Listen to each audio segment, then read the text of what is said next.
Réinventer l'éducation. Learning World, en association avec WISE, une initiative de Qatar Foundation.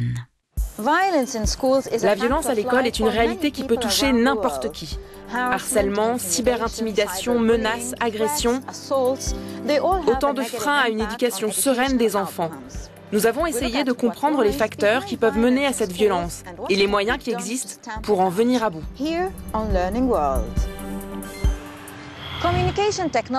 Les technologies de communication font partie intégrante du quotidien des écoliers et il leur arrive d'en faire mauvais usage. Mails ou textos menaçants, intimidants ou humiliants, vidéos enregistrées en cachette postées sur YouTube, ce genre de harcèlement a déjà conduit des jeunes au suicide. Allons au Canada examiner les moyens mis en place pour éviter ces drames. C'est sous la neige que la famille et les amis d'Amanda Todd se sont retrouvés pour honorer sa mémoire. Dans une vidéo qu'elle a postée sur YouTube quelques temps avant son suicide, cette adolescente de 15 ans disait son désespoir face au harcèlement dont elle était victime à l'école et sur Internet. Vue plus de 25 millions de fois depuis sa mort, cette vidéo a été un électrochoc. Le cyberharcèlement est aujourd'hui considéré internationalement comme un problème très sérieux. J'ai perdu ma fille. C'était une brillante et solide jeune fille, elle était unique. En quittant notre monde, elle a laissé derrière elle un message de grande ampleur, un message qui a touché le monde entier et qui a ouvert les yeux, les oreilles et le cœur des gens.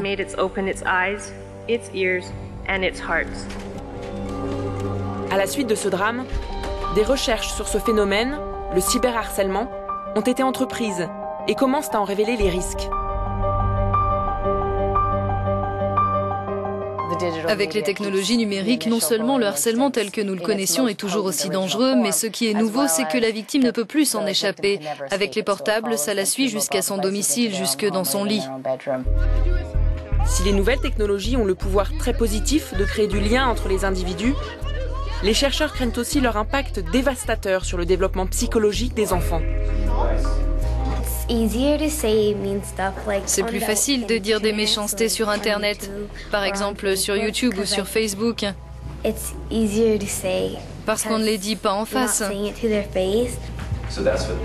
La tragédie d'Amanda Todd a conduit les éducateurs à repenser leurs méthodes visant à combattre les nouvelles formes de harcèlement. Autant que je sache, aucune statistique ne montre que le harcèlement augmente. Nous travaillons beaucoup depuis des années pour essayer de régler ce problème. Pour nous, c'est une responsabilité d'ordre social. Malheureusement, nous n'observons aucune évolution significative. Notre intention est la bonne, mais notre stratégie se révèle inefficace. Nous devons évoluer pour vraiment faire changer les choses. Ici, dans le quartier de l'ancienne école d'Amanda Todd, les élèves échangent sur les thèmes de la sécurité sur Internet et de la responsabilité sociale.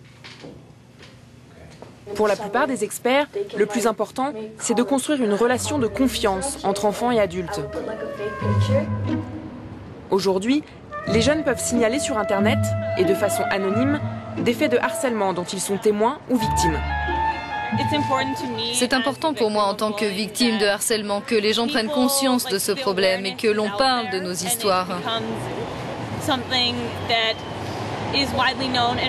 Vous savez, nous avons une voix, nous avons besoin d'être entendus, il faut que ça s'arrête. Des études sont lancées à travers le monde pour que les jeunes soient moins seuls et moins démunis face à ces violences d'un nouveau genre. Alexandro Castro Santander est membre de l'Observatoire mondial de la violence à l'école. Il livre à Euronews son expertise sur les moyens à mettre en place pour éradiquer la violence à l'école. Alejandro Castro Santander, vous êtes spécialisé dans le domaine des comportements sociaux, notamment à l'école. Avec votre expérience longue de 30 ans, diriez-vous qu'on assiste aujourd'hui à l'augmentation des violences à l'école ? En fait, nous commençons juste à prendre conscience du phénomène. Plus qu'un accroissement de la violence, on assiste plutôt à l'apparition de nouvelles formes de violence. Avant, on ne parlait que de violence, aujourd'hui on doit parler de cyberviolence. Vous avez dit que la violence s'exprime de façon différente dans le primaire et dans le secondaire. Que voulez-vous dire par là ? Ce que nous observons dans les premières classes de primaire, c'est une violence physique directe. Il s'agit là de bagarres, et en ce qui concerne les violences verbales, Ce sont des insultes ou des moqueries. Mais quand on arrive à l'adolescence, la violence prend des formes plus psychologiques, plus indirectes. Et puis il y a le harcèlement, la pression, le dénigrement dont souffre une personne, qui la pousse parfois au suicide, comme nous l'avons vu dans le reportage au Canada. Quelles sont les mesures que vous préconisez pour combattre ce harcèlement?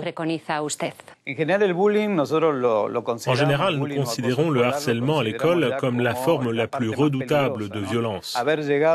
Cette situation est fréquente dans les écoles et des solutions existent.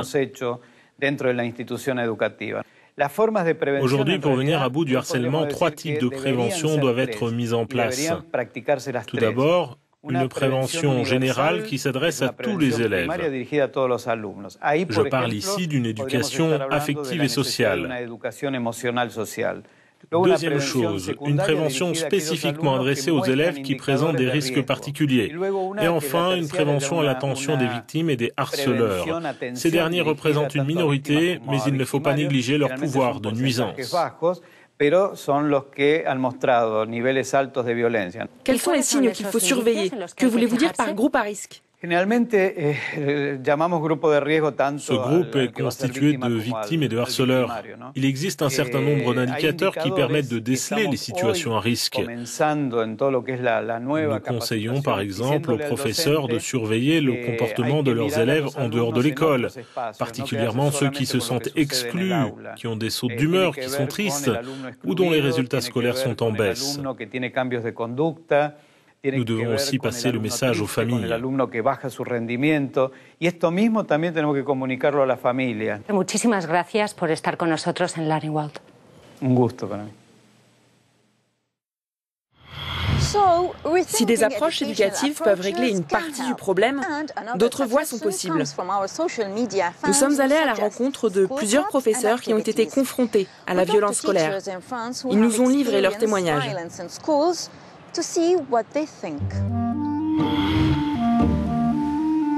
Pour Chantal Virouleau, le métier d'enseignante, c'était une vocation. Mais il a suffi d'une journée pour briser la jeune femme. Au départ, il y avait des petites insultes. Et puis le 11 décembre dernier, c'est allé bien plus loin. Un élève lance dans la salle une bombe artisanale, une bouteille remplie d'acide. Chantal Virouleau n'est pas blessée, mais pour l'enseignante, c'est la violence de trop. Le scénario qui aurait dû se passer si l'élève ne m'avait pas averti, c'est que j'aurais ramassé la bouteille. Je me serais penchée pour la ramasser, pour la lever très haut, pour la montrer à la classe. Et soit en me penchant, elle m'aurait explosé au visage, soit en la montrant à la classe, elle m'aurait explosé dans les mains. Et je me dis, comment en est-on arrivé à laisser ces enfants autant dérivés, à ne pas avoir mis de barrière? Des questions sans réponse, un sentiment d'abandon. Éric de Barbieux connaît bien ces histoires. La violence à l'école, c'est devenu le combat de cet homme. Il rencontre des centaines d'enseignants et d'élèves à travers la France. Pour lui, il n'y a pas de fatalité, mais il n'y a pas non plus de solution miracle. C'est vraiment une question qui doit se traiter à la fois, bien sûr, par un travail avec les parents d'élèves, un travail avec éventuellement, quand il le faut, la police, pourquoi pas, mais aussi et beaucoup en interne. Je crois beaucoup que le climat scolaire, la manière dont on prend en charge la vie même de l'établissement, là, gît la clé. Et dans le collège Albert Samin à Roubaix, ils l'ont peut-être trouvé la solution. Il y a quelques années, le collège avait mauvaise réputation. La faute à de nombreuses incivilités qui affectaient le quotidien des professeurs et des élèves. À l'origine de ces actes, souvent les mêmes collégiens, tous en rupture avec le système scolaire. Le constat que l'on fait effectivement, c'est que ce sont souvent des élèves qui n'ont pas compris le sens de leur présence à l'école. Et tout notre travail justement est de travailler la relation pédagogique qu'entretient l'élève avec les enseignements pour justement modifier son rapport au savoir et à l'école et le faire se repositionner. Et pour que l'école évolue avec son temps, les enseignants ont décidé d'innover. Fini les cours traditionnels, désormais on travaille avec des ordinateurs et des cours interactifs. On va se retrouver autour de dessins, autour de cartes, autour de mots-clés, et on va voir l'élève différemment et on va le sentir capable d'autre chose. Si rien n'est encore gagné, il y a tout de même un signe très encourageant, le nombre de conseils de discipline a chuté. C'est tout pour Learning World cette semaine. N'hésitez pas à nous envoyer vos réactions sur le sujet. We will be back soon as usual. Goodbye. Learning World, en association avec WISE, une initiative de Qatar Foundation.